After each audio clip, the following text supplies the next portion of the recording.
Ava Walker, a 44-year-old CEO, stepped into the sleek lobby of Hawthorne and Blake Consulting in downtown Chicago, her heels clicking softly on the marble floors.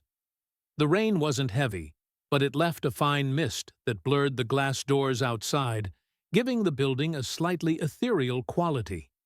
Inside, fluorescent lights buzzed above the scent of fresh espresso lingering faintly in the air. People in sharp suits passed her by with phones glued to their palms, earbuds in their ears, all of them looking like they had somewhere important to be. Ava's presence in her unassuming navy coat and well-worn leather briefcase barely seemed to make a dent in the sea of high-powered professionals. There was nothing flashy about her. No designer watch, no bodyguard trailing behind her. She was a woman tall, confident, and black, and that alone was enough to make her go unnoticed in this world of meticulously curated power. Her strides were measured and steady, yet there was something about her that radiated quiet authority, a type of power that didn't demand attention, but somehow made those who saw her feel like they should. The receptionist at the desk, a young woman named Charlotte, glanced up from her phone as Ava approached. Charlotte's blonde bob framed her face, her thick lashes fluttering as she squinted at the clock behind Ava. She barely made eye contact before her gaze flicked to the screen in front of her. The moment Ava spoke, introducing herself as the CEO of SkyTech Solutions, Charlotte raised an eyebrow, clearly unconvinced. "Do you have an appointment?" Charlotte asked, her tone more dismissive than curious. She didn't even glance at Ava's face as she typed into the system, eyes locked on her screen. "I don't see your name here." Ava's calm voice didn't waver as she repeated, "I have a 10 a.m. meeting with the executive board. It's scheduled." She gave Charlotte a moment to process, but the receptionist simply stared back at her, unblinking. The kind of stare that said she didn't believe Ava. "Sorry," Charlotte continued, looking back down at her screen as if Ava had said nothing of importance. "I don't think you're in the right place. Vendors and service people use the back entrance. If you're dropping something off, you can go through there." Ava's pulse didn't quicken. She'd seen this before. The subtle disregard. The glance over the assumption. The hesitation when they realized she wasn't the typical image they had in mind when it came to authority. But she wasn't here for a confrontation. No, she had worked too hard, fought too many battles to let this moment derail her. There was nothing in her that would allow her to feed into their narrative.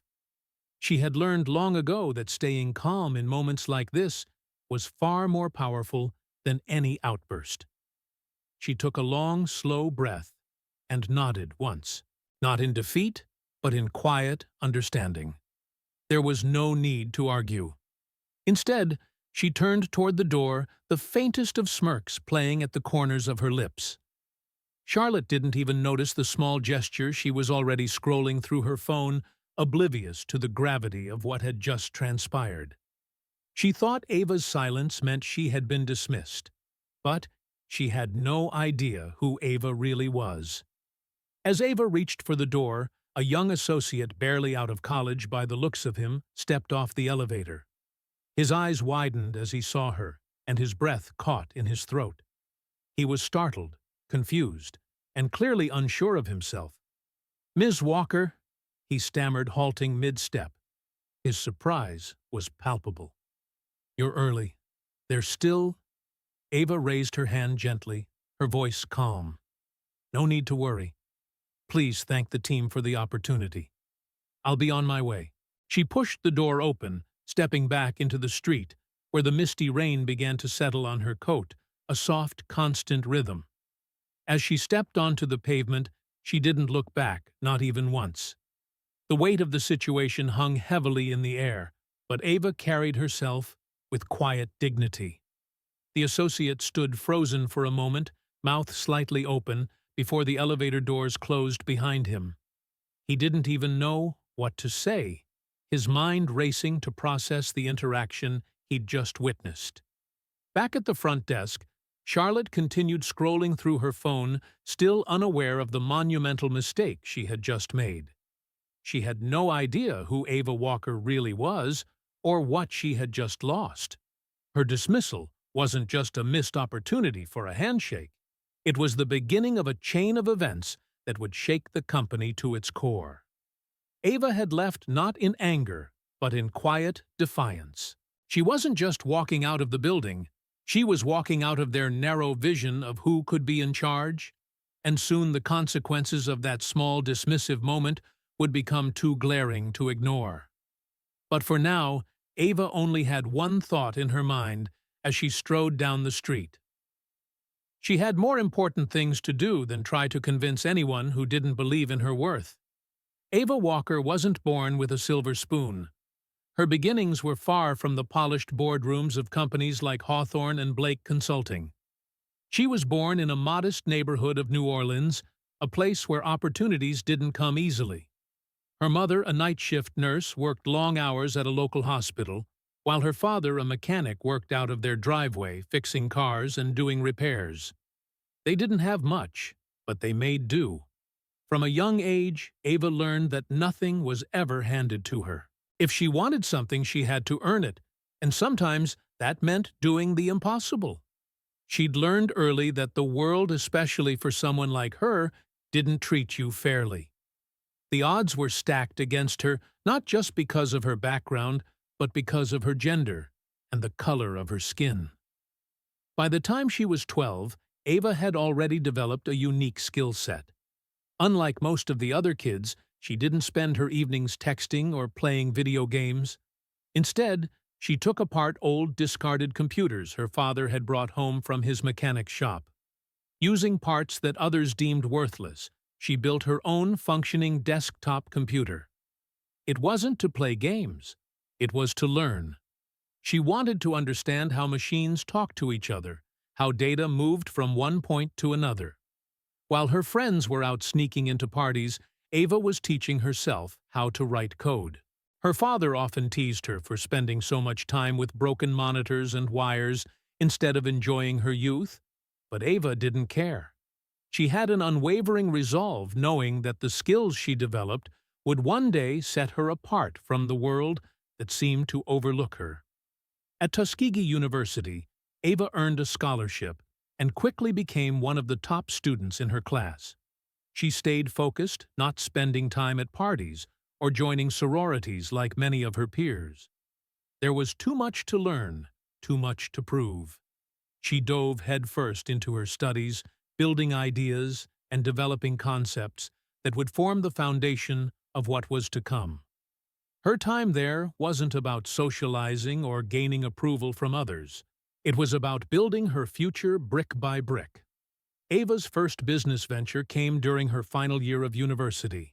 She and a few classmates developed a small platform aimed at managing mobile team schedules, simple software that could make coordination easier for small businesses.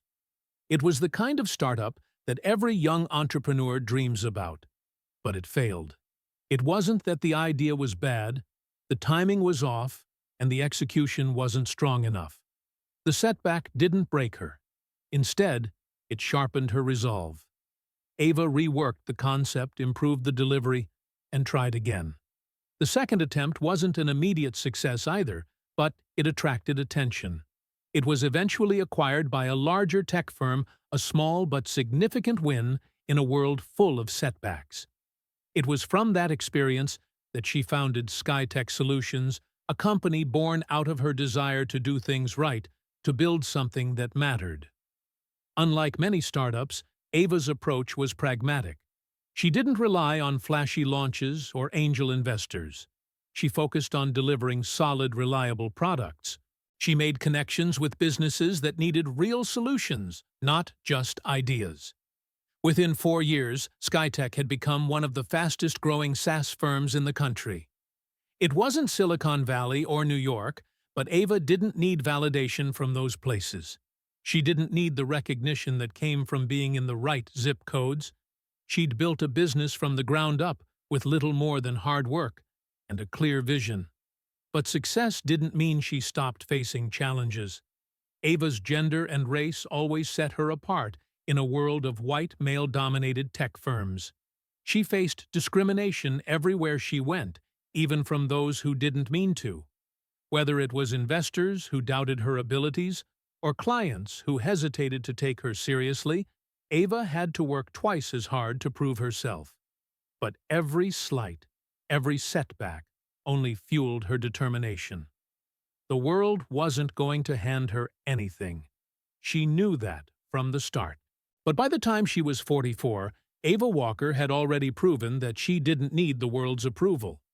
She had built Skytech into a company that stood on its own merit. It didn't matter what anyone else thought. Ava had achieved success because she earned it.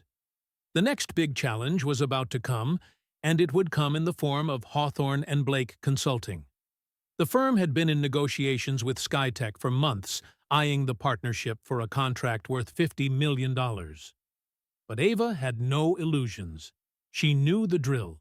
She knew that the real test would be in the meeting where her race and gender would once again be on trial. This was the moment that would define her. Would she prove them wrong, or would they dismiss her just like so many others had before?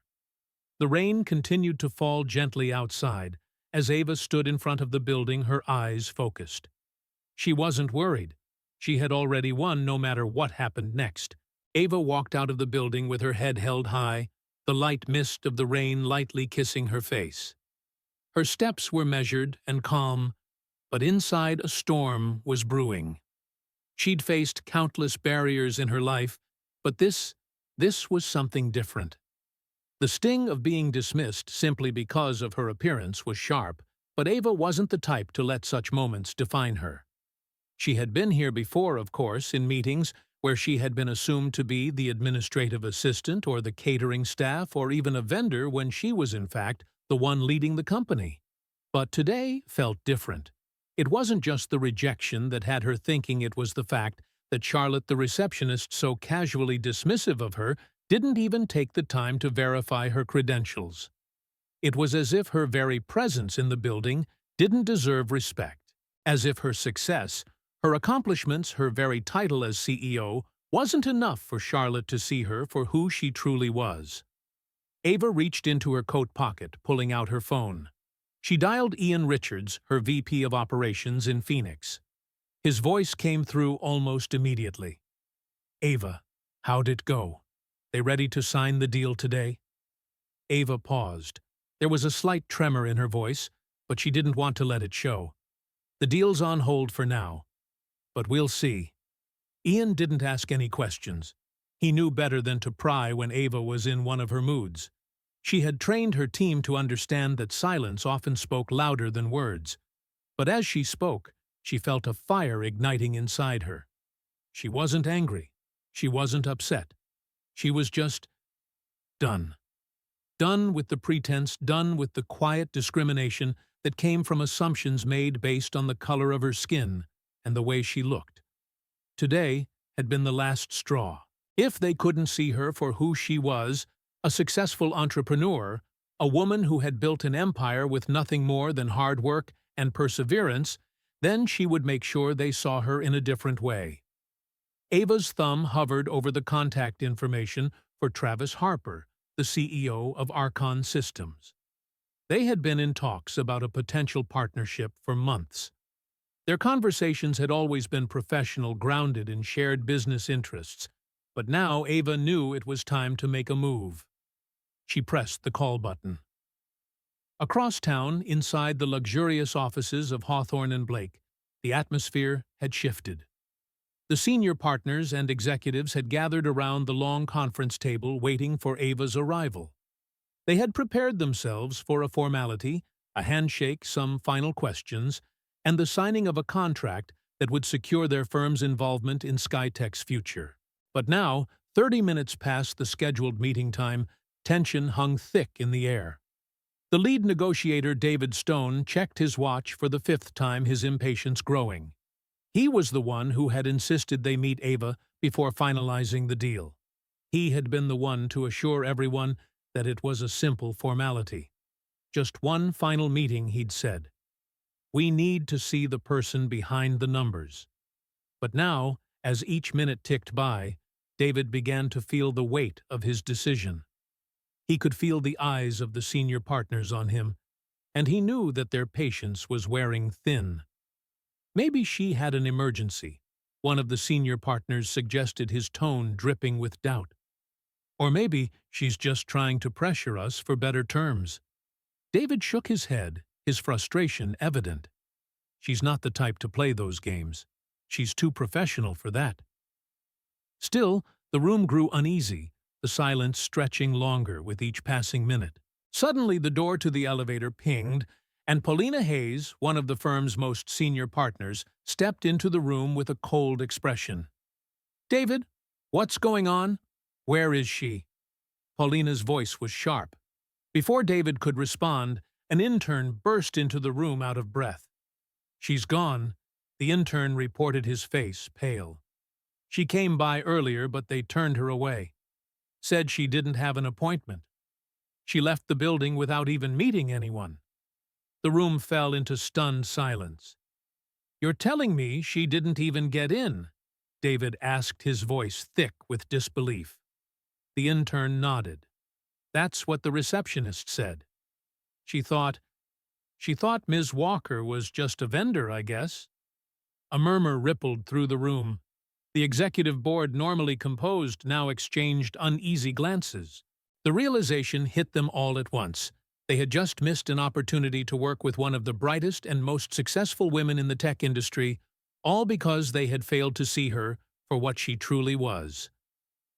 Meanwhile, outside the building, Ava walked with purpose down the sidewalk. The mist of rain on her coat felt like the world washing away the weight of her past. She had given them a chance. She had tried to walk into their world on their terms. But now she was taking control. Her phone buzzed with a message from Travis Harper. "Are we moving forward with the contract?" Ava's fingers hovered over the screen, then she typed a simple reply. "Yes, let's do it." She pressed send, and as she did, a small smile tugged at the corner of her lips. She was done waiting for people who couldn't see her value. Archon had already recognized it. The morning after Ava Walker's departure from Hawthorne and Blake, the office felt different. A cold silence had taken over the once bustling hallways. Senior partners and executives who typically greeted each other with handshakes now passed by in hushed conversations, their smiles stiff, their words measured. The buzz of the office seemed to have been replaced with a palpable sense of dread. The repercussions of their actions were starting to settle in, but no one quite knew the full extent yet. Upstairs in the boardroom, David Stone had tried to salvage the situation, but every call he made to Ava's team was met with cold indifference. Her phone went straight to voicemail, and emails were returned with polite but unyielding brevity. The more he tried to salvage the deal, the clearer it became that SkyTech Solutions was moving on. And moving on fast. Meanwhile, in the sleek corner office of Hawthorne and Blake, Simone Hayes, one of the firm's most respected partners, sat in front of her laptop scrolling through the latest emails. Her eyes narrowed as she skimmed through the message from their legal team. The deal was falling apart, but it wasn't just the deal she was worried about. It was the larger issue that no one seemed willing to address. She clicked the phone to dial Ava Walker. It was her last-ditch effort. She knew the situation had escalated quickly, but she had respected Ava from the beginning. Simone had pushed for the deal, knowing that SkyTech was one of the fastest-growing companies in the industry. Ava wasn't just any CEO. She was someone who had fought for everything she had built. Someone who understood the value of quiet leadership and restraint. Simone had admired those qualities, but it was too late.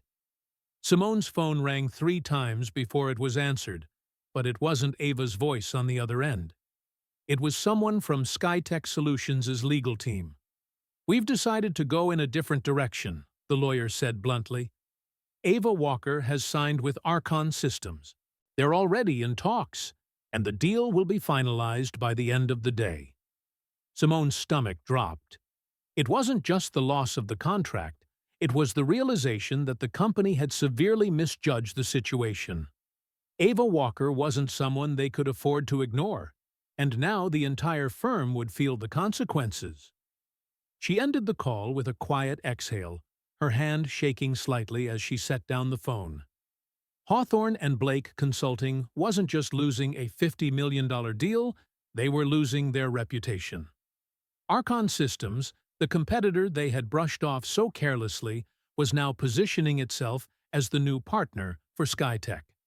The message from Ava Walker's team was simple, yet devastating. We don't need a partner who can't see our worth. We've already found someone who respects us. And with that, the floodgates opened. The executives at Hawthorne and Blake scrambled to save what they could, reaching out to clients they thought were secure, only to find that several of them had already begun re-evaluating their relationships. One by one, large clients started pulling their contracts. Skytech's influence in the industry was undeniable, and the fact that Hawthorne and Blake had lost it due to a single moment of disrespect began to spread quickly.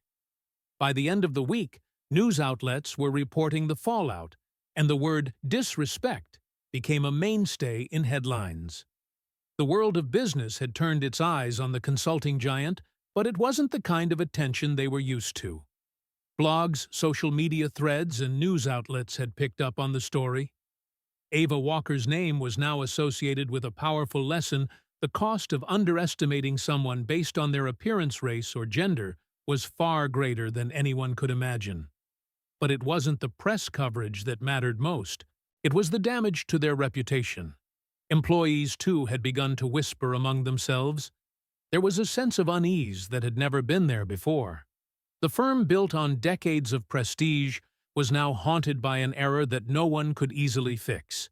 The respect they had long prided themselves on was now under siege, and the office was in disarray. Meanwhile, at Skytech Solutions, the news was met with a sense of quiet satisfaction. Ava wasn't celebrating. She didn't need to. The decision she made to leave Hawthorne and Blake behind had been the right one. Archon Systems was on board, and things were moving forward. Their deal was just as solid, just as beneficial, and most importantly, it was with a company that recognized the value of her work from the start. Ava sat in her office, the bright midday sun casting a glow over the city skyline. She glanced down at her phone. There were a few emails from Archon's team confirming the details for the upcoming partnership launch. There was no smug satisfaction in her expression, just a quiet sense of knowing. She had made her choice. The people who couldn't see her worth, couldn't see the worth of Skytech Solutions, didn't deserve her time. But the ones who respected her, the ones who understood what real power looked like, were the ones she would build with. Ava smiled softly, knowing she had chosen the right path. 2 weeks after Ava Walker had left Hawthorne and Blake Consulting, the firm's boardroom was still reeling from the shock waves of their mistake. The tension in the air was palpable, thick enough to cut through with a knife. The very walls of the once dominant firm seemed to whisper of the disgrace that had unfolded. Simone Hayes, still one of the firm's most respected partners, sat at the head of the table. Her fingers drummed lightly on the surface of the conference table, a rhythm that matched the nervous energy that had taken over the room.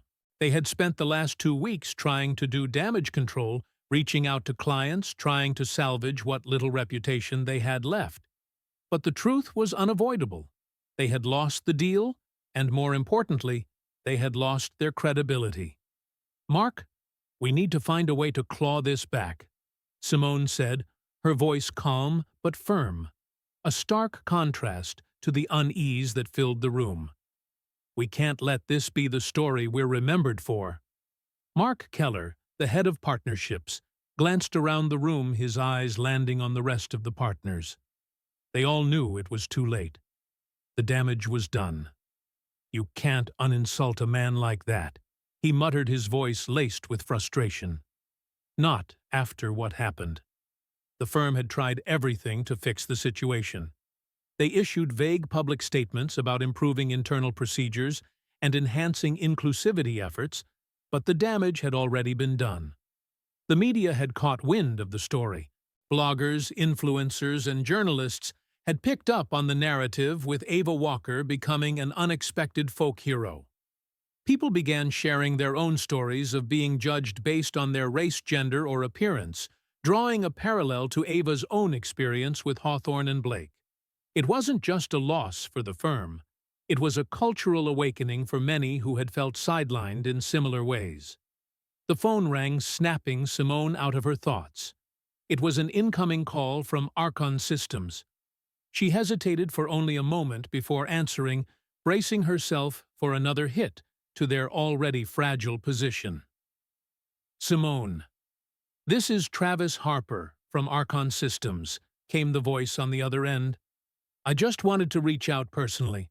We've reviewed the partnership documents and everything's moving forward smoothly on our end. We're excited to have SkyTech on board." Simone forced a smile, but the words tasted bitter. She had lost a major deal, and now she was speaking to the man who had swooped in to take it from under her nose. "I'm glad to hear that, Travis," she replied, her voice professional but hollow. "We've always respected SkyTech's work." "Look," Travis said, his tone shifting slightly, "I know this has been a tough situation for you, but I think we all know that Ava made the right call. Hawthorne and Blake missed an opportunity, and now we're moving forward. I'm just glad we could bring something of real value to the table." Simone's stomach churned as she hung up the phone. She had seen it coming, but hearing the words from Travis stung nonetheless. Ava's decision to leave had been final, and the firm had no one to blame but themselves. No one except for the receptionist at the front desk, the one who had misjudged Ava based on her appearance, her attire, her very presence. At SkyTech Solutions, Ava sat at her desk, her eyes scanning the documents in front of her. The partnership with Archon Systems was moving along smoothly, and she was already planning the next steps for SkyTech's expansion. The deal was just the beginning. She wasn't interested in public vindication. Her focus was on building her company and ensuring that it thrived. She didn't need to prove anything to Hawthorne and Blake. Their mistake had already been made. A knock on the door interrupted her thoughts. It was Ian Richards, her VP of Operations. He stepped inside, a smile on his face. "We got the press release," he said, handing her a printed copy. "I think you'll be pleased." Ava glanced down at the headline, "Archon Systems Partners with SkyTech Solutions, a new era in tech innovation." "Good," she replied, folding the paper neatly and setting it aside. "We've already proven our worth. Now it's time to focus on what comes next." She leaned back in her chair, a slight smile playing on her lips as she thought about the journey that had led her here. It hadn't been easy, but it had been hers to take.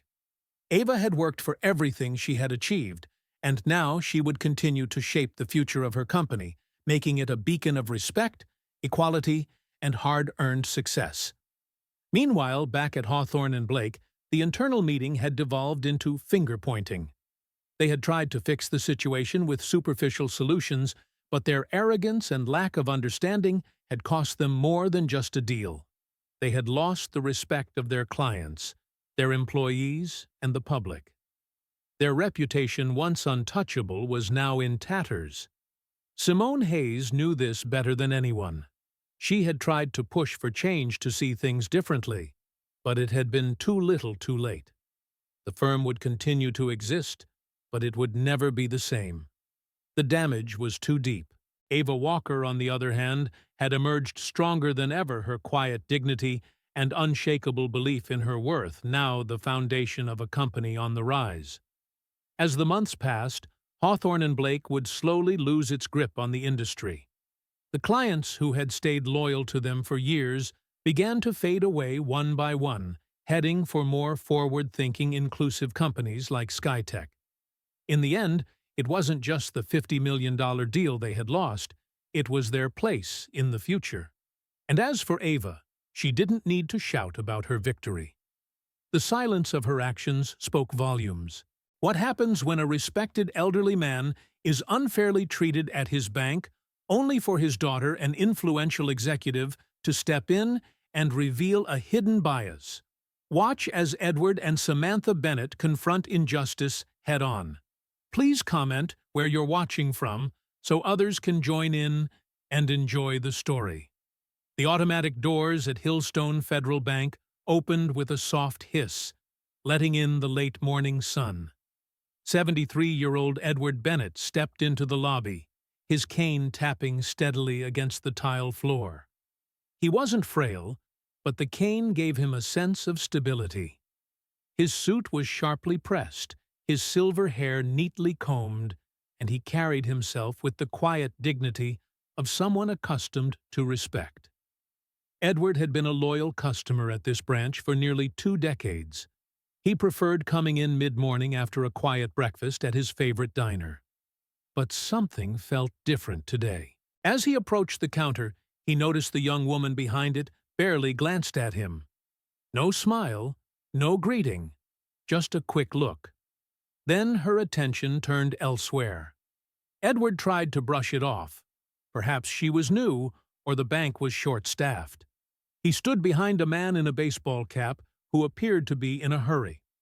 After a few minutes, it was Edward's turn. The young teller gave a nervous glance behind her, then slipped into a back room without saying a word. Edward stood quietly still, holding his check and ID, waiting for someone to help him. A few moments later, a tall woman approached the counter. She wore a pale gray blazer, and her sharp blue eyes seemed to measure him instead of seeing him. Her name tag read, Rebecca Davis, Branch Manager. "Can I help you, sir?" she asked, her voice cold as she folded her arms. Edward smiled politely, lifting the check slightly. "I'd like to deposit this into my savings." Rebecca looked at the check, then back at him. "May I see your ID?" "Of course," Edward replied, handing her his driver's license along with the check. The check was from a retirement account payout, nothing out of the ordinary. Rebecca studied the ID for an uncomfortably long moment, her eyes scanning it as though she were searching for something suspicious. Then she glanced back at the check. "And how did you come into possession of this check?" Edward blinked, confused. "I'm sorry. It's a large check," Rebecca explained, her tone almost dismissive. "We need to verify these things before processing them. We've had issues with fraud." Edward felt a flicker of irritation. "I've deposited checks of similar amounts here for years. There's never been an issue." Rebecca gave a tight smile, her lips barely moving. "Banking policies have changed, sir. I'm sure you understand." Edward took a slow breath, trying to remain calm. "I've been a customer here for nearly 20 years. My account, my ID, everything is in order." Still, Rebecca didn't relent. "We need to verify the check further. You'll have to come with me to the back." Edward's chest tightened, not out of fear but out of frustration. He wasn't just a random customer. He was a long-standing client respected here for years. He didn't deserve to be treated like this. "I'd prefer to stay here," Edward said firmly. Rebecca leaned in slightly. "Sir, if you don't cooperate, we'll place a hold on the funds and report it as potential fraud." Edward didn't flinch. Instead, he reached into his coat pocket, pulling out his phone with deliberate slowness. As the screen lit up, Rebecca's eyes narrowed. He raised the phone to his ear.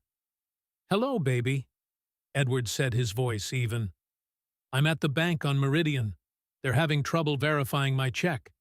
"Yes, her name is Rebecca, the branch manager." Rebecca's jaw clenched, but she didn't interrupt. "I'm fine, just tired." "Yes, I'll wait here." Edward continued, then ended the call and slipped the phone back into his pocket. He turned back to Rebecca. "My daughter is on her way. She'll help sort this out." Rebecca crossed her arms. "Sir, raising your voice or causing a disturbance can be grounds for removal." Edward's eyes met hers. "Do I look like I'm causing a disturbance?" Rebecca briefly looked away, clearly flustered. I have a responsibility to protect this institution. If we don't verify properly, it puts the bank at risk. You think I'm a risk? Edward asked, his voice calm but firm. Rebecca hesitated but didn't respond. The room was still now, all eyes subtly on the interaction, the tension thick. Edward didn't raise his voice or make a scene. He simply stood there waiting for his daughter to arrive and make things right. Edward stood calmly at the counter, his eyes fixed on Rebecca as the tension in the room grew. He didn't have to raise his voice. He didn't need to argue. He simply waited, knowing that the arrival of his daughter Samantha Bennett would make all the difference. Rebecca, on the other hand, was visibly uncomfortable. She kept glancing at her computer, then back at Edward, her lips pressed tightly together. The silence in the bank felt suffocating. No one seemed to know what to do next. A few minutes passed before the doors to the bank slid open again, and the soft jingle of the doorbell seemed to signal the arrival of someone important. Edward's face remained impassive, but his heart gave a slight flutter of relief. Samantha had arrived. Samantha Bennett. Edward's only daughter walked into the bank with the same confidence that Edward had always admired. Her long, dark hair framed her sharp features, and she wore a tailored navy suit that radiated authority. She didn't scan the room or hesitate. She walked straight to the counter, where Edward stood, her eyes narrowing as she saw the situation before her. "Hi, Dad," Samantha said, giving him a warm smile before turning her gaze to Rebecca, whose discomfort was now palpable. "Is there a problem here?" Rebecca, now slightly flustered, straightened her posture but didn't respond immediately. Instead, she gave Edward one last look as if weighing her options. But when she turned to face Samantha, the change was immediate. There was a brief flicker of recognition in her eyes, followed by a moment of hesitation. Samantha wasted no time. "I'm Samantha Bennett. This is my father. I'm also on the executive board of this bank. What's the issue?" Rebecca's jaw tightened. She opened her mouth to speak, but the words didn't come immediately. Edward could see that she had not expected Samantha's arrival, and she had certainly not expected to be confronted by someone with the authority Samantha carried. "Well," Rebecca began, trying to compose herself, "there's a problem with the check he's trying to deposit. It's a large amount, and we need to verify it further." Samantha raised an eyebrow. "I see. You need to verify the check. Let's clarify something. My father has been a customer here for almost 2 decades. His ID is valid. The check is legitimate, and you've had no issues with similar deposits in the past." Rebecca opened her mouth to argue, but Samantha held up a hand, her tone sharp but controlled. "But here's what I don't understand. Why did you treat my father differently? Why is he being subjected to additional scrutiny, when clearly no other customer would have been?" Samantha's voice was steady, but there was an unmistakable edge to it. Edward couldn't help but feel a sense of pride as he watched his daughter take control of the situation. He knew she had always been strong, but to see her stand up for him in this way, in front of a room full of witnesses, was both humbling and comforting. Rebecca's face flushed as she realized she had no real answer. She had been caught off guard by Samantha's assertiveness, and the weight of her actions seemed to settle on her shoulders. She opened her mouth again, but no words came out.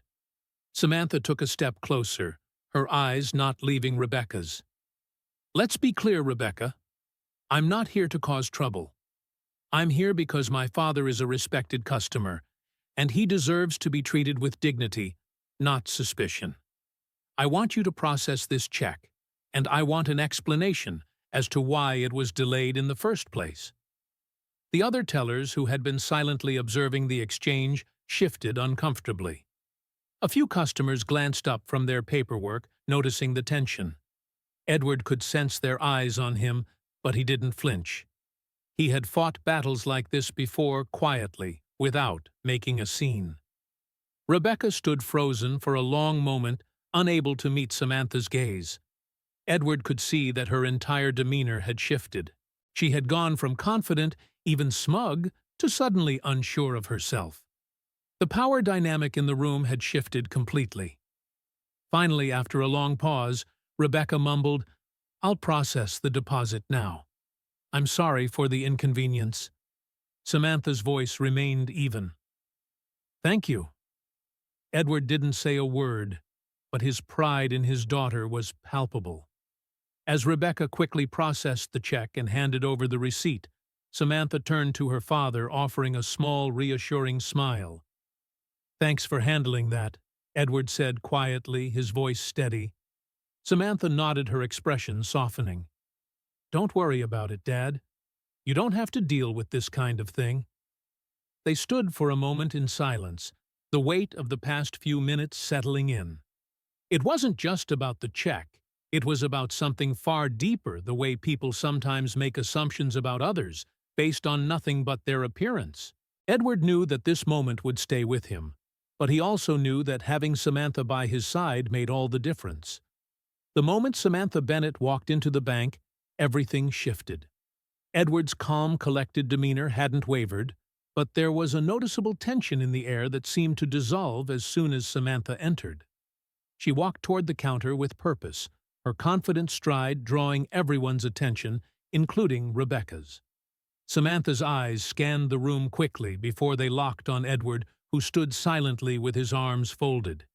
He gave her a faint smile, a look of gratitude mixed with a quiet pride. Samantha didn't waste any time. She approached the counter, standing beside her father. Rebecca, still visibly rattled from her earlier interactions with Edward, straightened her posture as Samantha addressed her directly. "Rebecca," Samantha said, her voice sharp and steady, "is there a problem with my father's account?"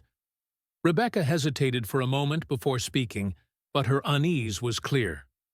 No problem," she stammered. "It's just that the check he's trying to deposit is for a significant amount, and we need to verify it." Samantha raised an eyebrow. "A significant amount? My father has been banking here for almost 2 decades. His identity is verified. His check is legitimate. Why is this even an issue?" Rebecca faltered.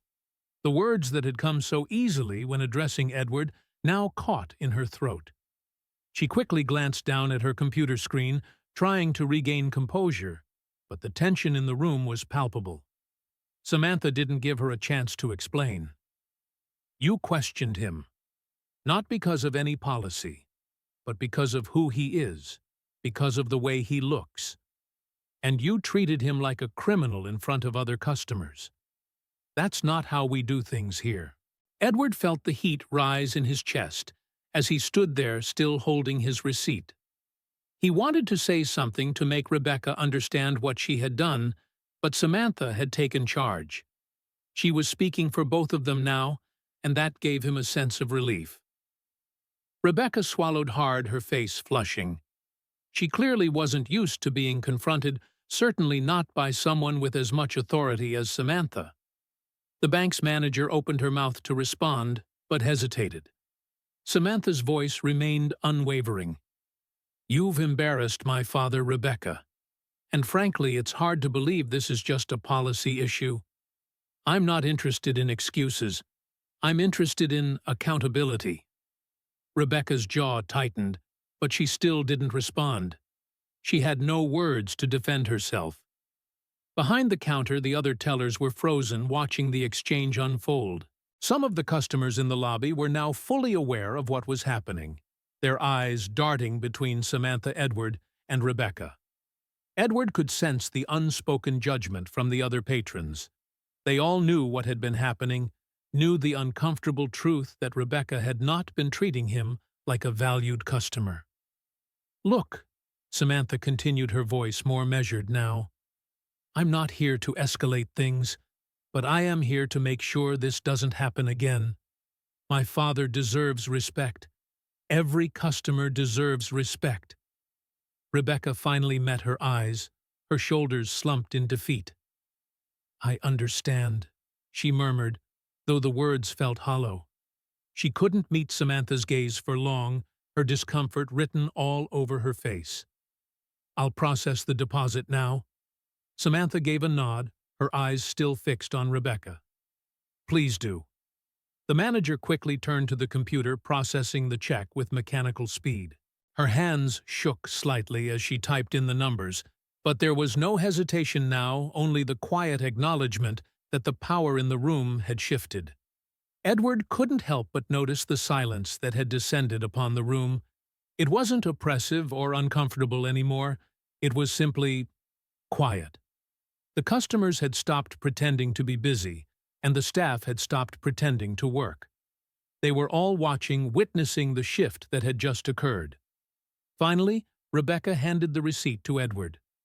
"Your deposit is processed," she said quietly, her voice strained.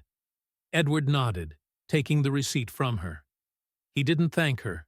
He didn't need to. This wasn't about politeness anymore. It was about respect, and he knew his daughter had made sure that was clear. Samantha turned to her father, her expression softening for a moment. "You okay?" she asked, her voice gentle. Edward smiled faintly. "I'm fine, sweetheart." Samantha placed a hand on his shoulder before turning back to Rebecca. "I'd suggest you take a long, hard look at your policies. The kind of scrutiny you placed on my father today isn't just inappropriate, it's unfair. I hope you'll consider how you treat all customers moving forward." Rebecca gave a quick nod, but her face remained pale. She knew the conversation wasn't over, not by a long shot. The damage had been done, and she would have to answer for it. As Edward and Samantha made their way to the door, the silence in the bank lingered for a few more moments. The lesson wasn't just about banking policies, it was about recognizing the humanity in everyone who walked through the door. As Edward and Samantha stepped out of Hillstone Federal Bank, the weight of the situation lingered. They didn't speak immediately, each of them lost in their own thoughts as they walked toward the car. The morning sun was still high, casting long shadows on the sidewalk, but the air between them was charged with the silent acknowledgement that something important had just happened.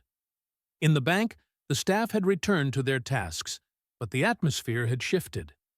Rebecca, still flustered from the confrontation, sat at her desk, her hands trembling as she typed.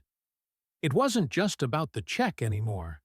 It was about the look on Edward's face, the way Samantha had made her see things she hadn't wanted to acknowledge. A few moments after Edward and Samantha had left the senior associate, a man named David Thomas walked over to Rebecca's desk. He had witnessed the exchange from the other side of the room, and now his expression was one of quiet concern. "Rebecca," David said gently, "are you okay?"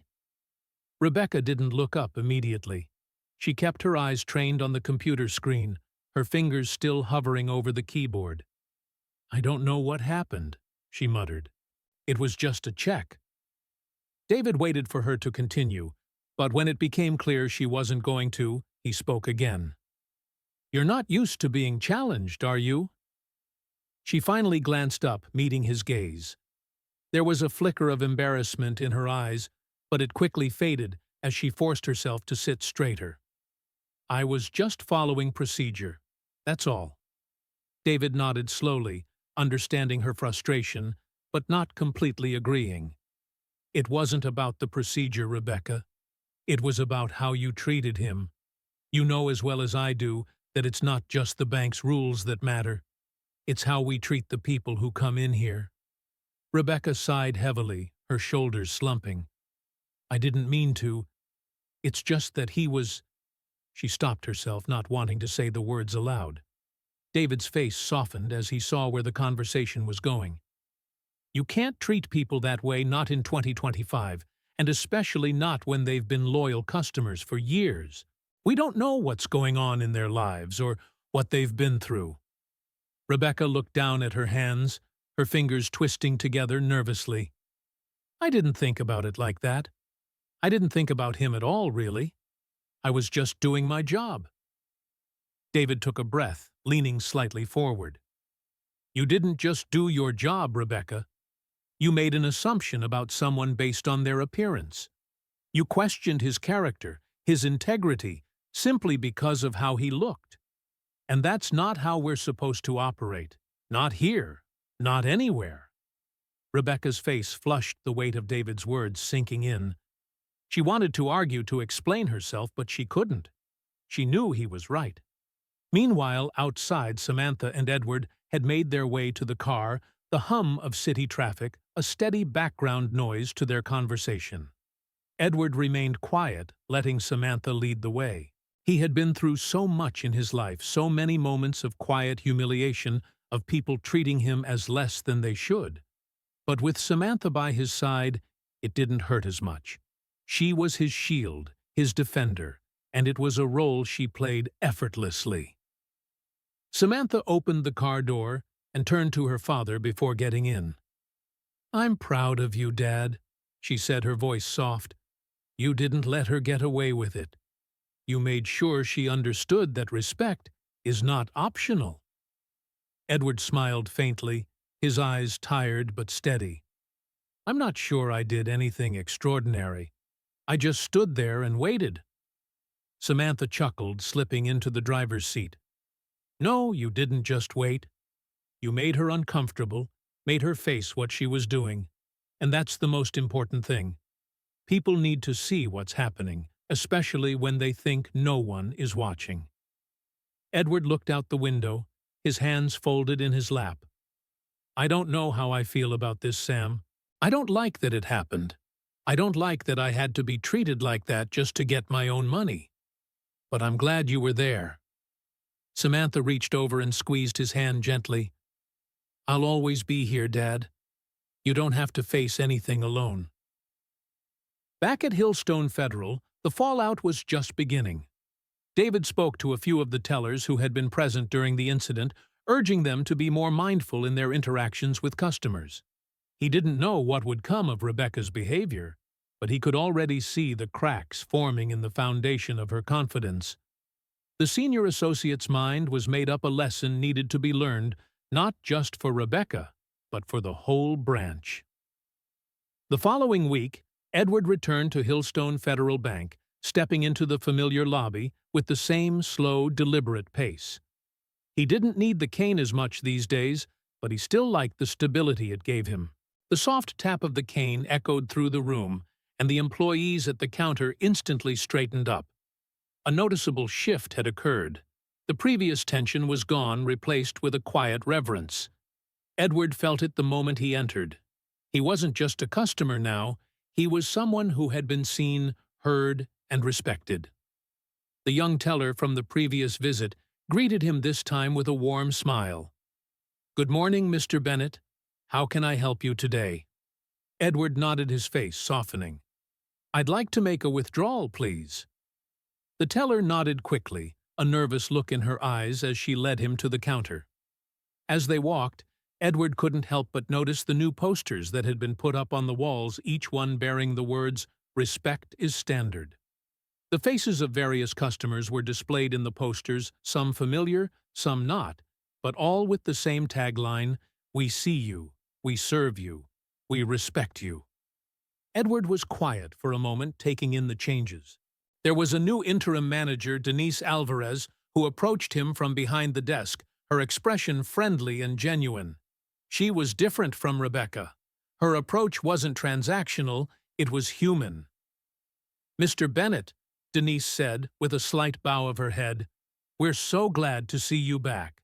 I've heard so much about your visit last week, and I wanted to personally thank you for bringing the issue to light."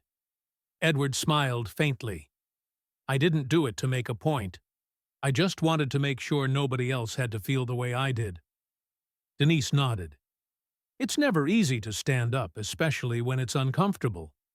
But we're making changes, and I want you to know that your experience is a catalyst for something better. We're implementing new sensitivity training for all our employees, and we'll be holding listening sessions with longtime customers like yourself to ensure this never happens again." Edward raised an eyebrow. "That's a good start, but I'll need to see it in action." Denise nodded firmly. You will, Mr. Bennett. We'll follow through. I promise. After making his withdrawal, Edward walked slowly toward the door. As he reached for the handle, Denise stopped him. I wanted to ask, she said, would you consider speaking at a community meeting we're holding next month? It's a listening session, and we'd love for you to share your story. Edward paused, his hand resting on the door. He glanced back at her, then over to the posters on the wall, where faces of the community looked back at him, people just like him, and yet so different. It wasn't just about banking, it was about something bigger. I'll come, Edward said, his voice steady. But I won't sugarcoat it. I'll tell it exactly how it happened. Denise smiled softly. That's exactly what we need. A few weeks later, the community meeting took place in a modest civic center just off Lancaster Avenue. No press, no red carpet, just folding chairs, a podium, and a hand-painted sign that read, Listening Circle, Hillstone Federal Bank. It was simple, but the room was full of people who had gathered to share their stories to be heard. Edward arrived in his usual attire, a cobalt blue blouse that complemented the silver in his hair. He wasn't flashy, didn't need to be. He wore the same pearl earrings his daughter had gifted him for his granddaughter's graduation, a token of love and continuity. When Edward stepped into the room, the conversation softened. People looked up, nodding in quiet recognition.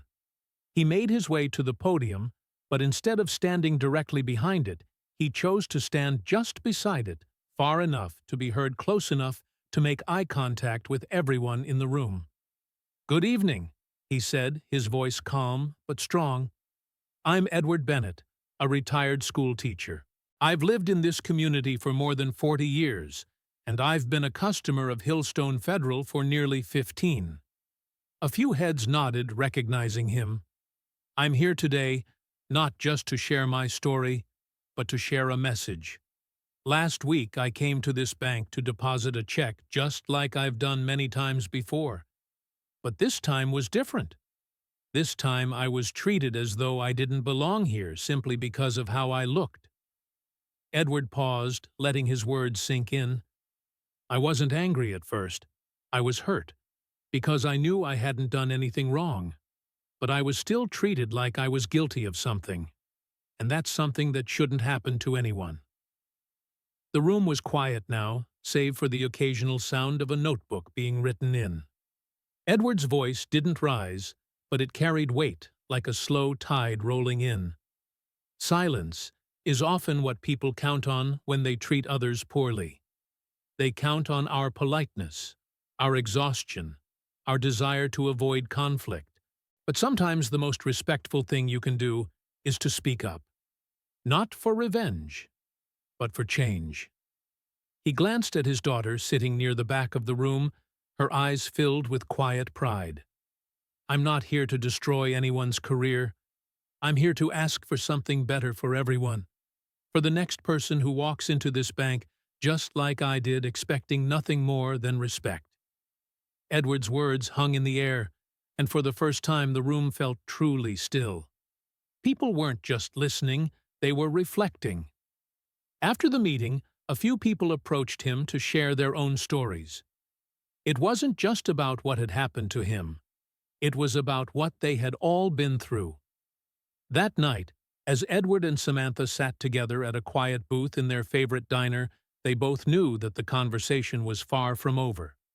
But they also knew that something had shifted, something important, not just in the bank, but in the community. The truth had been spoken, and that was a start. Thank you for speaking up, Dad, Samantha said quietly, squeezing his hand. They'll remember that. Edward smiled, his heart lighter than it had been in days. I didn't do it to be remembered, he replied. I did it so they'd remember each other. Isabella Hayes gently rubbed her swollen belly as she stepped through the sliding doors of Crestwood General Hospital. The crisp October air outside quickly surrendered to the sterile aroma of disinfectant, cold and clinical. Isabella had spent the morning rereading her obstetrician's referral note. Dr. Eliza Warren had emphasized the urgency given Isabella's history of preterm labor. At 32 weeks, Isabella knew she couldn't take any chances. She was educated, calm, and composed a respected community advocate who routinely stood against injustice. She had always insisted on handling situations herself, avoiding any favoritism despite being married to Dr. Nathaniel Hayes Crestwood's chief medical officer. To maintain her independence and avoid special treatment, she'd listed her maiden name, Isabella Martinez, on all her hospital paperwork. The emergency room was quiet for a Tuesday morning. A tired-eyed receptionist whose badge read Caitlin sat typing away at the computer, barely looking up when Isabella approached. "Good morning," Isabella said calmly, handing over her referral note ID and insurance card. "I'm Isabella Martinez. I'm 32 weeks pregnant and experiencing contractions. My OB recommended immediate observation." Caitlin glanced briefly at Isabella's paperwork, then slid a clipboard toward her. "Fill this out and have a seat. We'll call you." Isabella nodded politely, settled into a nearby chair, and began meticulously filling out the forms. Under emergency contact, she hesitated briefly before writing Nathaniel Hayes, followed simply by spouse, deliberately omitting his title. 30 minutes passed, punctuated by Isabella's gentle, controlled breaths as mild contractions rippled through her abdomen. Patients came and went, yet her name remained uncalled. Isabella patiently watched the clock, her concern growing. Finally, after another contraction tightened painfully, she approached the reception desk again. Her voice remained even and respectful. "Excuse me, my contractions are intensifying. It's been over half an hour. Could you please check again?" Caitlin looked irritated. "Miss, you need to wait like everyone else. We have a triage system here." "I understand," Isabella responded evenly, "but my doctor specifically said, look." Caitlin cut her off sharply. "You're not special. You'll be called when it's your turn." A nurse nearby, glancing up, muttered under her breath, "Always think they deserve special treatment." Isabella felt a flush of embarrassment tempered by frustration. She'd faced subtle racism and microaggressions before too many times to count, but being dismissed while fearing for her baby heightened her distress. Yet she returned quietly to her seat, counting breaths and waiting. Another 45 minutes crawled by, contractions now frequent and intense enough to make her grip the chair. Isabella stood once more, determinedly approaching the desk, her polite tone now edged with urgency. Before she could speak, the emergency room doors swung open abruptly, admitting Dr. Evelyn Harper, the ER's lead physician, a stern-looking woman whose brisk stride matched her clipped demeanor. Dr. Harper took in the scene immediately, zeroing in on Isabella's anxious expression. What's your issue?" Dr. Harper demanded loudly, drawing unwanted attention. Isabella straightened, speaking clearly. "I've been waiting nearly an hour and a half with contractions at 32 weeks. My OB explicitly asked." Dr. Harper snatched the referral note from Isabella's outstretched hand, barely scanning it before tearing it up in front of her. The shredded paper fluttered onto the desk. "This doesn't override hospital protocol," Dr. Harper snapped. "You'll wait your turn or leave. We have real emergencies here." A powerful contraction gripped Isabella at that moment, forcing her to clutch the desk edge, breathing sharply through the pain. Her distress was palpable. "Stop being dramatic," Dr. Harper hissed, her voice carrying disdain. "This isn't theater." "I'm not acting," Isabella gasped, recovering her breath. "I'm in pain and need to be examined now." "You're raising your voice and causing a disturbance," Dr. Harper retorted coldly, signaling Caitlin, "Call security." "This is ridiculous," Isabella protested, her voice betraying her fear. "I'm a patient." Within moments, Security Officer Jake Callahan arrived, imposing and unsmiling. "What's the issue, Dr. Harper?" "Disruptive patient." Dr. Harper said, curtly indicating Isabella. Please remove her. I haven't done anything disruptive. Isabella insisted, panic rising. Callahan demanded identification, scrutinizing her driver's license for too long before coldly stating, hospital policy allows us to remove disruptive individuals. I'm pregnant and need care, Isabella pleaded. Please, just call my husband. Turn around, Callahan ordered brusquely, pulling handcuffs from his belt. Hands behind your back. No, you can't do this, Isabella whispered, her voice shaking. My baby. Callahan forcibly cuffed her wrists, the cold metal biting painfully into her skin. As Isabella was escorted roughly toward the door, no one intervened. All eyes deliberately turned away, complicit through silence. Just as Isabella was dragged out, the hospital doors slid open again. Dr. Nathaniel Hayes stepped inside, face composed, yet authoritative. Immediately sensing tension, his eyes scanned the room, landing on the unmistakable figure of his wife, handcuffed, tears streaming silently down her cheeks. His jaw-tightened voice dangerously calm as he addressed the guard. What exactly is happening here? Callahan stopped, confused. Dr. Harper's eyes widened slightly in alarm, recognizing Nathaniel instantly. Nathaniel? Isabella breathed in relief, desperation clear in her eyes. Nathaniel Hayes, the powerful yet quietly dignified chief medical officer of Crestwood General, fixed his steely gaze on Dr. Harper. Release my wife immediately, he said softly, an unmistakable edge in his voice. The room fell into stunned silence. Dr. Harper paled visibly, realization dawning far too late. Callahan hastily fumbled for his keys, releasing Isabella's wrists. Nathaniel approached Isabella gently, taking her hands, inspecting the angry marks left by the cuffs. A quiet fury burned in his eyes as he turned back to Dr. Harper. My office! Immediately! He commanded, his voice barely above a whisper, but echoing louder than any shout. As Isabella was gently escorted away by concerned medical staff, finally attending to her, Nathaniel remained standing, a single question, searing silently between them all. How had it come to this? Nathaniel Hayes closed the heavy wooden door to his office behind Dr. Evelyn Harper, the room thick with a tense silence.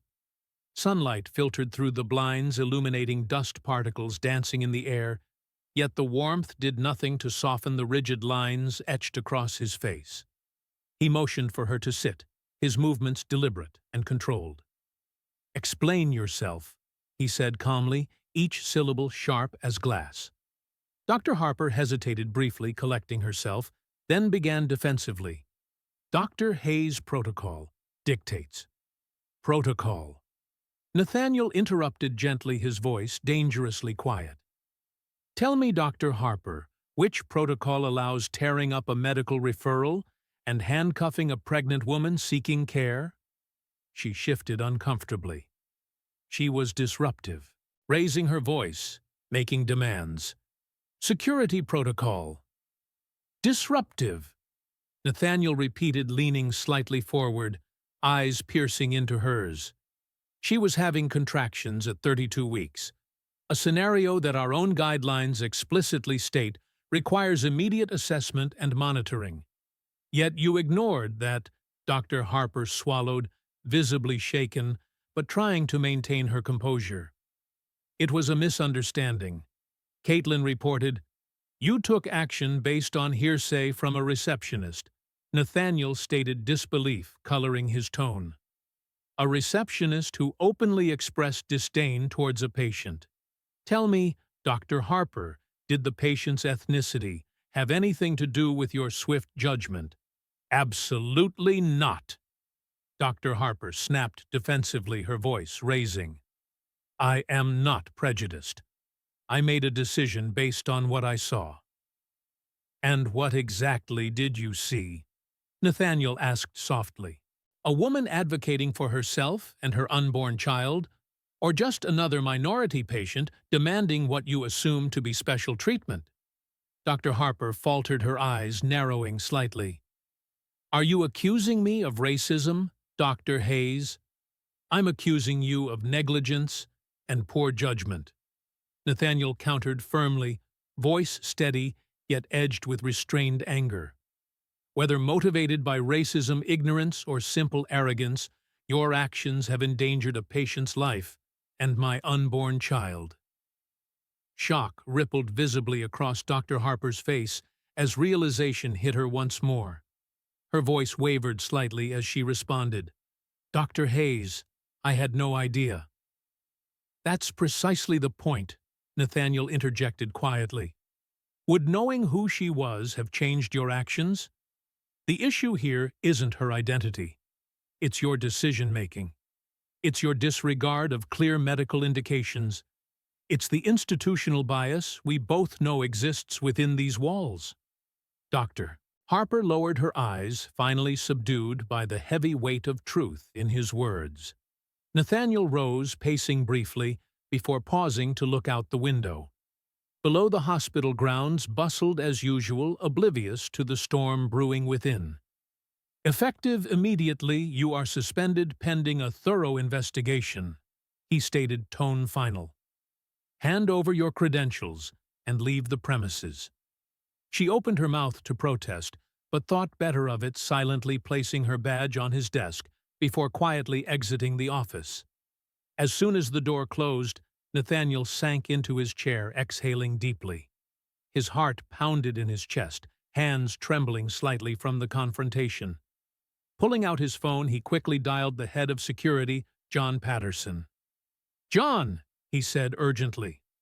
I need all security footage from the ER waiting area, the lobby, and the basement holding area from this morning. Of course, Dr. Hayes, John replied immediately. I'll have it ready within the hour. Nathaniel hesitated before adding, John, check if any footage has been tampered with or deleted. And please ensure complete confidentiality on this. Understood, sir, John confirmed firmly. Shortly after Nathaniel's phone buzzed again, a text from Lena Morales, a young nurse intern who'd quietly witnessed the incident. Dr. Hayes, this is Lena Morales, nurse intern. I saw what happened with your wife. If you need a witness, I'll speak. Relief surged through Nathaniel. He typed back quickly, Thank you, Lena. Please come to my office immediately. Within minutes, Lena knocked softly on his door, slipping in nervously. She stood awkwardly until Nathaniel gestured warmly for her to sit. Lena, he began, kindly sensing her unease. You showed courage today. Thank you. She relaxed slightly, taking a deep breath before speaking clearly. I saw everything, Dr. Hayes. Your wife wasn't disruptive. She was patient, polite, and clearly in pain. Dr. Harper and Caitlin targeted her for no good reason. Nathaniel nodded solemnly. Are you willing to give a formal statement? Lena squared her shoulders resolutely. Yes, whatever it takes. Good, Nathaniel replied firmly. Because this isn't just about my wife, Lena. It's about systemic issues we can't ignore any longer. Lena nodded, eyes shining with determination. I'm ready. Nathaniel's expression softened with appreciation. Then, let's begin. In the quiet of his office, Nathaniel Hayes reviewed the security footage, his face darkening with each passing second. John Patterson stood quietly beside him, arms crossed, deeply troubled. It's been tampered with. John finally admitted, his voice grave. About 15 minutes from the lobby feed, and all basement footage during Isabella's detention have been deleted. Nathaniel leaned back, rubbing his temples, frustration mounting. Who has access to these files, John? Only senior management and security. John replied cautiously, eyes narrowing in contemplation. But altering or deleting footage takes high-level clearance, higher than usual security personnel. Then we're dealing with someone powerful enough to cover their tracks. Nathaniel murmured, his voice cold. Dr. Hayes, John offered hesitantly, there's a separate archive, a backup server that's hardwired. Not many people know it exists. We might retrieve the missing files there. Nathaniel's gaze snapped sharply to John. Take me there immediately. The backup server room was tucked away deep within the hospital's basement, beyond corridors rarely traveled. As John unlocked the door, fluorescent lights flickered on, revealing rows of humming servers. John quickly accessed a terminal, fingers deftly entering commands. Within moments, footage from earlier that morning appeared. Nathaniel watched silently, muscles tensed, as Isabella's ordeal replayed vividly on the screen. Anger flared anew as he witnessed Dr. Harper's callousness and Officer Callahan's aggressive behavior. Save everything, Nathaniel instructed sharply. Make multiple copies. I want them encrypted and secured immediately. Understood, John responded swiftly, setting to work. Nathaniel's phone buzzed urgently, breaking the tension. It was Lena. Dr. Hayes. Lena's voice trembled slightly. They're asking questions. Dr. Shaw from administration. He came down personally. He's interrogating staff about what happened this morning. Nathaniel felt his stomach clench. Lena, are you safe? She paused, collecting herself, before answering steadily. Yes, for now. But he knows someone reported it. He suspects it's me. Listen carefully, Nathaniel said firmly. Don't speak to anyone without legal representation. I'll handle Shaw. Meet me in my office. Returning quickly to his office, Nathaniel found Dr. Shaw already waiting outside, his presence imposing. Shaw turned, greeting him coolly. Nathaniel, we need to talk. Nathaniel pushed open his office door, silently motioning Shaw inside. Yes, we do. Inside, Shaw wasted no time, eyes narrowing sharply. You've suspended Dr. Harper without my authorization. Your authorization wasn't required, Nathaniel replied evenly, meeting Shaw's challenging stare. Patient safety overrides protocol always. Shaw sighed theatrically, leaning forward, voice lowered conspiratorially. Nathaniel, you're making a mistake. Harper has connections, powerful ones. Nathaniel's jaw tightened. So do I. Shaw studied him silently, a thin, cold smile appearing. It's about optics, Nathaniel. Think about how this looks: hospital leadership publicly divided. The press would have a field day. Nathaniel leaned forward, voice steely. Optics won't shield us from accountability, Raymond. Someone deliberately endangered a patient, my wife and her unborn child.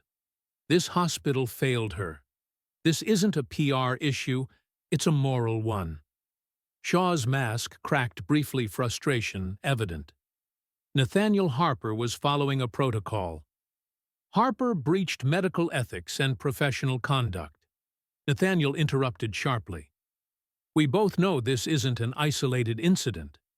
Shaw flinched slightly, betraying unease. What are you implying? There's a systemic issue. Nathaniel stated clearly, his voice unwavering. Multiple complaints against Harper and others have mysteriously vanished over the years. This isn't accidental. Shaw straightened, expression cold. Careful, Nathaniel. Accusations like that require proof. I have it, Nathaniel shot back firmly. Footage that was deleted, recovered from backup servers. Witnesses willing to testify. Shaw's eyes widened in shock, quickly replaced by anger. You went behind my back. I did what was necessary, Nathaniel replied, calmly unyielding. I suggest you cooperate. A thorough investigation will begin immediately. You can support transparency or face the consequences. Shaw stood abruptly, visibly agitated. You'll regret this, Nathaniel. You're risking your career. If my career must end to protect patients, Nathaniel answered resolutely, so be it. After Shaw stormed out, Lena quietly entered, having overheard everything. Her face was pale, yet determined. "Lena!" Nathaniel began, gently recognizing her fear. "I promise you'll be protected. But I must ask, are you ready to go public with your statement?" Lena nodded decisively, voice clear and unwavering. "Absolutely. This can't continue." Nathaniel smiled warmly, pride evident. "Thank you, Lena. Your courage today is protecting future patients from the same injustice." Lena's eyes shone brightly, a newfound determination evident in her posture. "Let's change this place, Dr. Hayes. For good."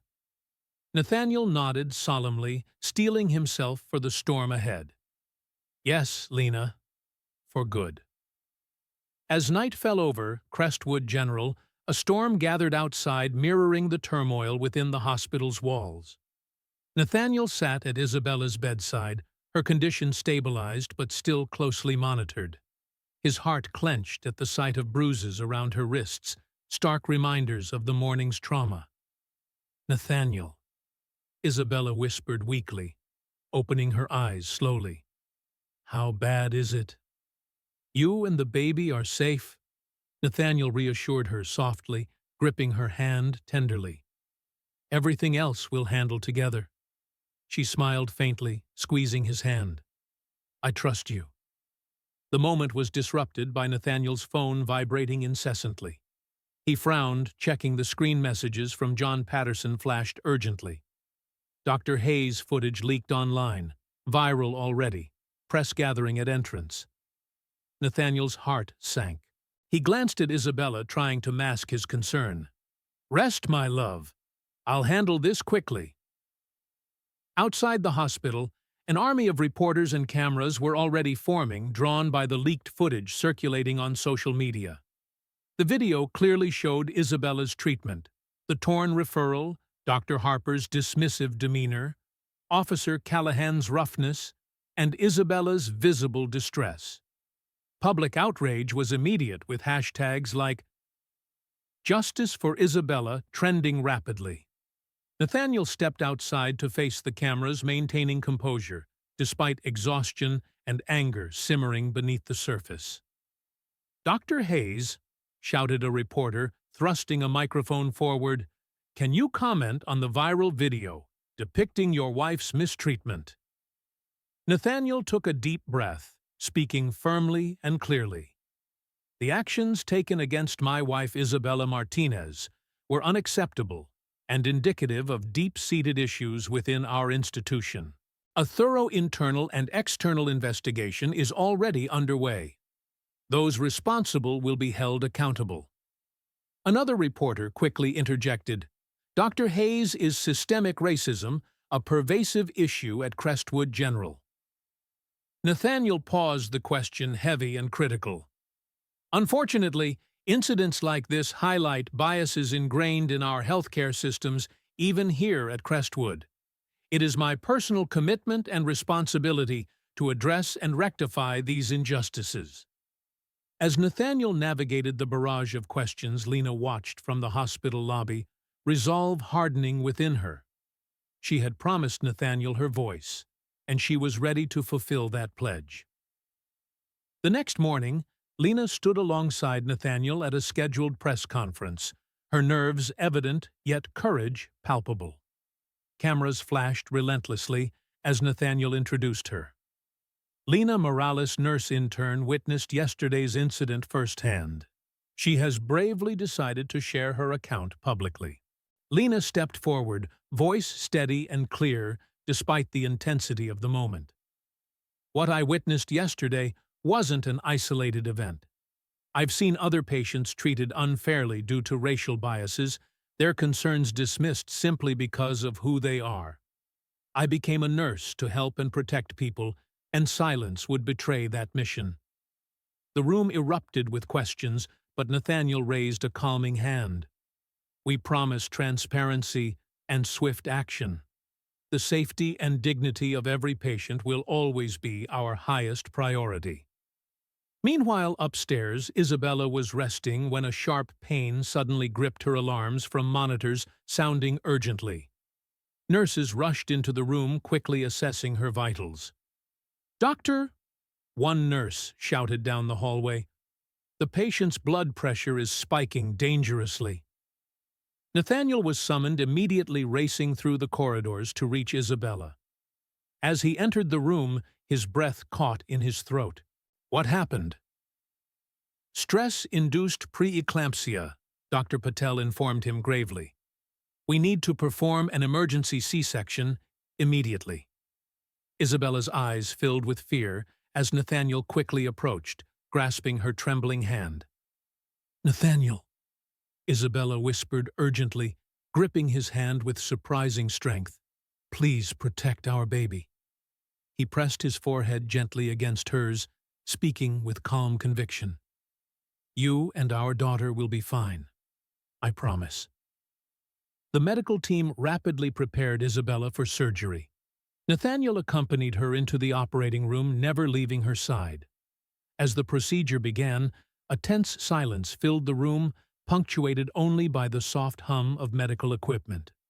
Within minutes, a tiny, fierce cry pierced the quiet. Nathaniel's heart soared with relief as he glimpsed his daughter for the first time, small but resilient. "She's strong," Dr. Patel announced reassuringly. "A fighter, just like her mother." Tears welled in Nathaniel's eyes as the newborn was swiftly examined and cared for. Isabella, exhausted but relieved, met Nathaniel's gaze, whispering softly, "We made it." "Yes," Nathaniel breathed emotionally, pressing a tender kiss to her forehead. "We did." Outside the operating room, news of Isabella and the baby's safe delivery spread quickly through the hospital. Lena, waiting anxiously nearby, sighed deeply, in relief, tears of gratitude streaming down her face. Yet amid relief lingered determination. Nathaniel knew the fight was far from over. As he cradled his newborn daughter for the first time, he resolved, silently promising her and all future patients a hospital worthy of their trust. "This changes now," he vowed softly, gazing at his daughter. "For you and for everyone who comes after." In the weeks following Isabella's emergency delivery, Crestwood General Hospital became the epicenter of a profound reckoning. Public scrutiny intensified, driven by widespread outrage and relentless media coverage. Federal investigators arrived, sifting meticulously through records, evidence, and testimonies. Nathaniel, balancing hospital leadership and caring for Isabella and their newborn daughter, whom they'd named Sophia. Justice Hayes found strength in the overwhelming public support and internal solidarity from the hospital staff. One rainy afternoon, the hospital board convened an emergency session, all eyes fixed on Nathaniel as he stood confidently at the head of the conference table. The room was charged with anticipation as board members awaited his address. "We have faced an uncomfortable truth about ourselves." Nathaniel began firmly, his voice resonating clearly throughout the hushed room. "The events involving Isabella Martinez highlighted institutional failures deeply rooted within our culture. We must transform, not simply apologize." Dr. Shaw, visibly uneasy, shifted nervously in his seat. Nathaniel continued unwaveringly. "Effective immediately, we will overhaul our protocols, mandating comprehensive anti-bias training for all staff. We will establish an independent oversight committee to handle patient grievances transparently and decisively." Heads nodded in agreement around the table, but Dr. Shaw interjected sharply. "Nathaniel, this is excessive. It implies accountability." "Raymond?" Nathaniel interrupted firmly, his tone leaving no room for argument. "Ignoring these realities risks more lives and further erodes public trust. Change isn't optional, it is essential." The board voted decisively in Nathaniel's favor, approving all his proposals unanimously. Dr. Shaw, recognizing defeat, resigned soon after the meeting concluded. Shortly thereafter, Dr. Harper and Officer Callahan were formally terminated their professional licenses and employment records reflecting the gravity of their actions. Lena Morales received formal commendation and promotion, stepping into a newly created role as Director of Patient Advocacy. Months passed, and under Nathaniel's leadership, Crestwood General underwent a remarkable transformation. Isabella, now fully recovered, embraced motherhood with warmth and resilience, channeling her traumatic experience into advocacy and empowerment for underserved communities. She spoke passionately at events nationwide, raising awareness about healthcare disparities and systemic racism. On the first anniversary of that harrowing day, the hospital hosted a public dedication ceremony. Crowds gathered beneath clear blue skies, eyes glistening with hope and determination. Nathaniel stood proudly beside Isabella, cradling Sophia in his arms. Today, Nathaniel proclaimed, his voice echoing resolutely, marks a new chapter not just for Crestwood General, but for healthcare institutions everywhere. We proudly rename our facility the Isabella Martinez Center for Health Equity, ensuring no one else experiences what Isabella endured. Applause erupted, powerful and heartfelt, a collective acknowledgement of lessons learned and progress made. Later, as twilight painted the sky in shades of pink and gold, Nathaniel and Isabella lingered by the newly unveiled sign bearing her name. Sophia, wide-eyed and curious, reached out towards the shining letters. Isabella smiled softly, her voice gentle yet full of conviction. One day, Sophia will know this place represents not just her story, but a commitment to justice for everyone. Nathaniel squeezed Isabella's hand lovingly, emotions filling his voice. And she will grow up in a world better than the one we faced, a world we've helped change. They stood quietly, wrapped in the gentle peace of the evening, knowing their trials had sparked a movement far greater than themselves.